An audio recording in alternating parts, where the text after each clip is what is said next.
हम लोग अब पढ़ेंगे सर्वनाम, जिसको कि इंग्लिश में हम लोग प्रोनाउन बोलते हैं। ठीक है, क्या बोलते हैं? Pronoun, PRONOUN, pronoun. इससे पहले हम लोग संज्ञा पढ़े थे, अब हम लोग सर्वनाम के बारे में जानते हैं कि सर्वनाम क्या होता है। तो सबसे पहले सर्वनाम किसे कहते हैं? तो संज्ञा के बदले आने वाले शब्द को सर्वनाम कहते हैं। सर्वनाम किसे कहते हैं? फिर से मेरे साथ एक बार बोलो। संज्ञा के बदले आने वाले शब्द को सर्वनाम कहते हैं। क्या कहते हैं? सर्वनाम। अब है कि सर्वनाम के भेद, जिसको कि अंग्रेजी में हम लोग टाइप ऑफ प्रोनाउन बोलते हैं। अंग्रेजी में सर्वनाम के भेद को क्या बोलते हैं? सर्वनाम को अंग्रेजी में प्रोनाउन, भेद को अंग्रेजी में टाइप बोलते हैं ना। सर्वनाम के भेद, टाइप ऑफ प्रोनाउन, यानी सर्वनाम के कुल 6 भेद होते हैं। तो आइए हम लोग पढ़ते हैं। पहला भेद है पुरुषवाचक सर्वनाम।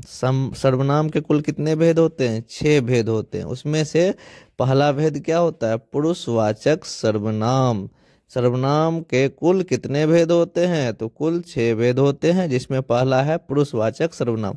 और सर्वनाम का दूसरा भेद है निश्चयवाचक सर्वनाम। सर्वनाम का दूसरा भेद कौन सा है? निश्चयवाचक सर्वनाम। पहला था पुरुषवाचक सर्वनाम, अब ये दूसरा है निश्चयवाचक सर्वनाम।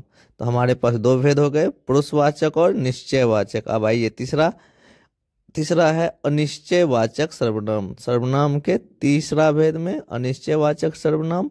फिर से एक बार रिपीट करते हैं। पुरुषवाचक सर्वनाम, निश्चयवाचक सर्वनाम, अब तीसरा है अनिश्चयवाचक सर्वनाम।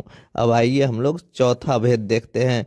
चौथा भेद है संबंधवाचक सर्वनाम। कौन सा सर्वनाम? संबंधवाचक सर्वनाम। पुरुषवाचक सर्वनाम, निश्चयवाचक सर्वनाम, अनिश्चयवाचक सर्वनाम, और चौथा नंबर है संबंधवाचक सर्वनाम। अब हम लोग चलेंगे 5वें भेद की तरफ।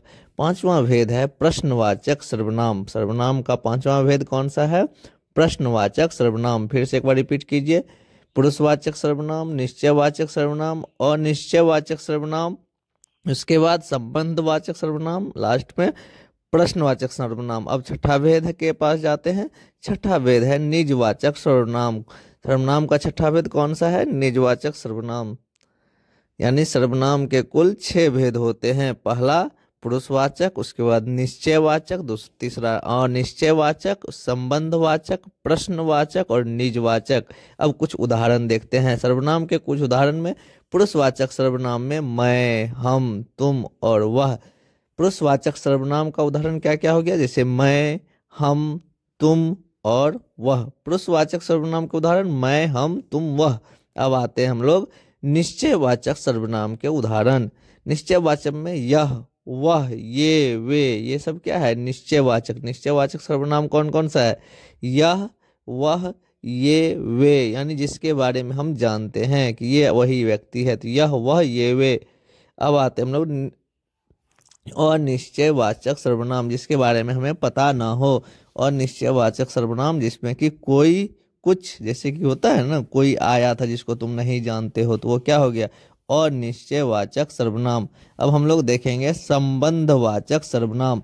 संबंधवाचक में जो, सो, जौन, तौन, जौन आया था, जो, सो, ये सारे संबंधवाचक जब एक दूसरे के बीच संबंध दिखाए, है ना। तो संबंधवाचक में कौन कौन सा हो गया? जो, सो, जौन, तौन। अब आते हैं हम लोग प्रश्नवाचक सर्वनाम में। प्रश्नवाचक सर्वनाम में क्या क्या है? कौन, क्या, पूछते हैं ना, कौन आया है, तो प्रश्नवाचक में कौन आ गया? कौन। क्या खाए हो, तो क्या क्या हो गया?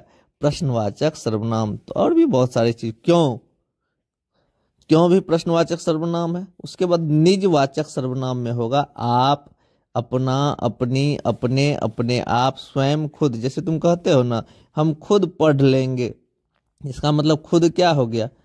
खुद हो गया तुम्हारा निजवाचक सर्वनाम। इस तरह से हमारा सर्वनाम कंप्लीट होता है।